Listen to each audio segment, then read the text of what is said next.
In previous videos, we have talked about light and we have talked about the sun and the stars. But apparently that is not enough for this author. No, there is another problem to God's creative process. This time around, the author seems to have a problem with what God says in the passage. So let's take a look at it. And God set them in the firmament of heaven to give light upon the earth. Really? Then why are only a tiny fraction of stars visible from Earth? Under the best conditions, no more than 5,000 stars are visible from the Earth with the unaided eye. Yet there are hundreds of billions of stars in our galaxy and 100 billion or so galaxies. Yet this verse says that God put the stars in the firmament to give light to the earth. Genesis 1 verse 17. Without thinking too much about what has been said in this inconsistency, it is clear that this person missed a major point in the verse. Also, I would just like to congratulate the author on this inconsistency, because this is what the word inconsistency actually means. We have something here that the Bible says which is inconsistent with what we observe in reality. Before we go on talking about this inconsistency, let's read the passage. Shall we? And God said, Let there be lights in the firmament of heaven to divide the day from the night, and let them be for signs and for seasons and for days and years, and let them be for lights in the firmament of heaven to give light upon the earth. And it was so. And God made the two great lights, the greater light to rule the day, and the lesser light to rule the night. He made the stars also. And God set them in the firmament of heaven to give light upon the earth, and to rule over the day and over the night, and to divide the light from the darkness. And God saw that it was good. And the evening and the morning were the fourth day. So yes,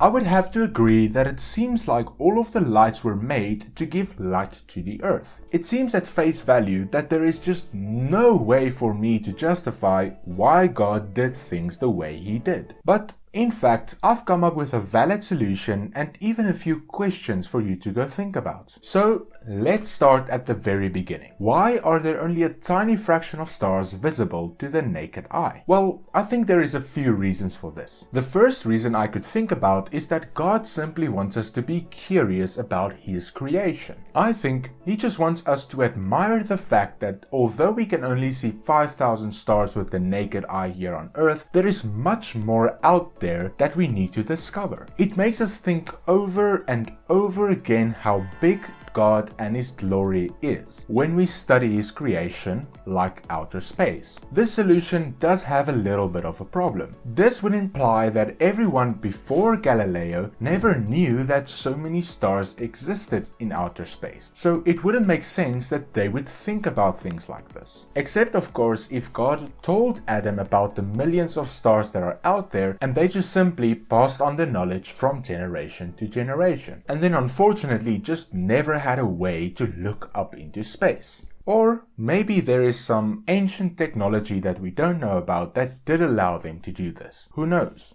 Another possible reason I could think about is that it was intended to make us feel small. And I don't know about you, but I feel really small whenever I talk about space and the science behind it. This would then give us the sense of specialty when God takes care of all of the tiny humans on this tiny planet in this huge universe. This way of thinking has the same problem as the previous reason, because how would people before Galileo know about how tiny they are in this huge universe? So they just wouldn't feel that small. Now keep in mind that if this question of why we can only see 5,000 stars with the naked eye doesn't have a very good answer, it doesn't mean anything in terms of the inconsistency, because he's complaining that God said the stars are giving light to the earth and that is not what we observe. But now we need to ask the question of whether the stars were really made to give light to the earth, and I don't think that's necessarily the case. Let me explain. There were two reasons that I could think of to explain this. The first one is that there is a theory out there that suggests that the star signs like the lion and the scorpion were actually used to tell the story of the Bible. Now that would make sense because people like Adam, Eve, Noah and Abraham did not have a Bible to read from. So this theory suggests that the stars could have been their Bible. In that case, it would make a lot of sense to limit the amount of stars we could see, otherwise those shapes in the sky would just not be as visible. Now keep in mind that I've only ever briefly heard about this theory and I haven't done a lot of research into it. I think it's just an interesting explanation to consider, and if there's someone out there who finds it interesting, might want to take a look into that. Needless to say, I don't think it's a very interesting topic and I want to rather spend my time on other things. Now the other reason I could think of is that if we were able to see all of the stars and galaxies in the universe, that would probably light up the Earth so much to the point where we would probably melt away, which I don't think is going to be a good thing for the Earth. However,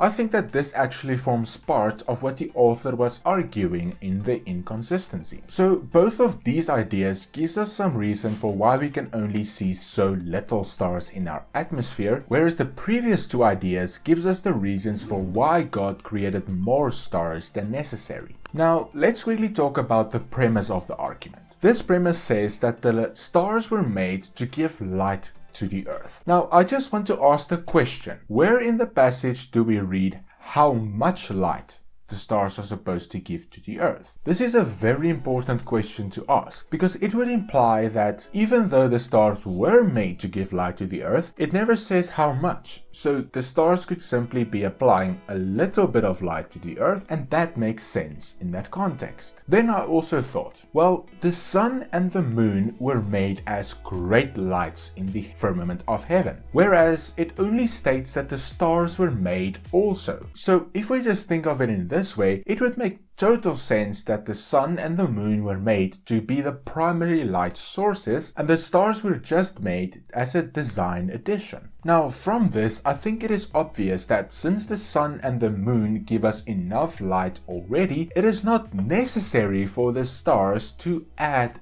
additional light. This begs the question, why would God create stars in the first place then? Well, here's a reason for that. As the moon goes through its phases, at one point the moon will be totally dark. This means that the moon will no longer be a primary light source because it's not giving any light to the Earth. Therefore, it could well be that the stars were made to help the moon in a case like this, where the moon won't be supplying any light to the Earth and the stars would just be adding enough light to get it through the phase of the moon cycle. Also, I think it's obvious from the passage that the stars were not made to be big light sources. That role was assigned to the sun and the moon. And then from this, since the moon is already not a very bright source of light, the stars can't be brighter than the moon, because then the stars would just be the main light source. Now, it's interesting to note that the purpose of the light was to give light to the Earth, to rule over the day and over the night, and to divide light from darkness. Now,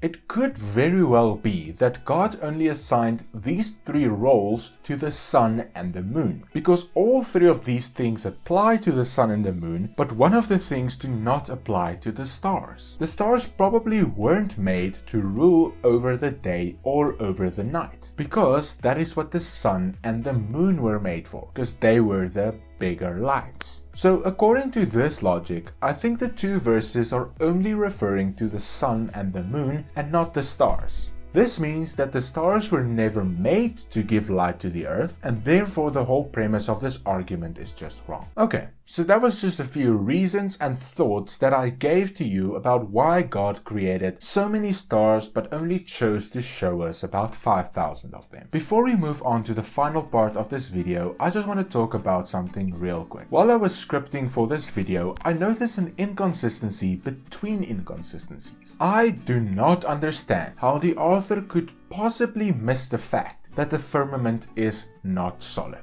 The author literally used the word firmament in the place of space when he worded his argument, which means that he wrote down the second inconsistency knowing that it is not a solid object. Or the author simply just didn't bother to read over the inconsistencies again after he was done, or he just listened to some atheist YouTubers who know nothing about what they're talking about and then decided to put that in, also not doing his research beforehand. So at any rate, I just thought it was interesting to note this. Now that I've made my case for why I think this inconsistency is not really as inconsistent as it might seem, and that it does have a few solutions, let's look at the argument once more. Premise 1. God made the stars to give light to the earth. Premise 2. We can only see about 5,000 stars with the naked eye under the best conditions. Premise 3. There are billions of stars in the galaxy and billions of galaxies in the universe. Conclusion. Since there are trillions of stars that do not give light to the earth, the stars were not made to give light to the earth. So I think you can already see how we can improve this argument. First off, premise 1 is sort of correct. God never said how much light the stars were supposed to give to the earth, and I think it's quite obvious from the text that the stars were never meant to be the main light sources. So we need to add 2 premises to this argument. Then premise 2 and 3 are correct, but do note that this is according to science, and science is never 100% correct.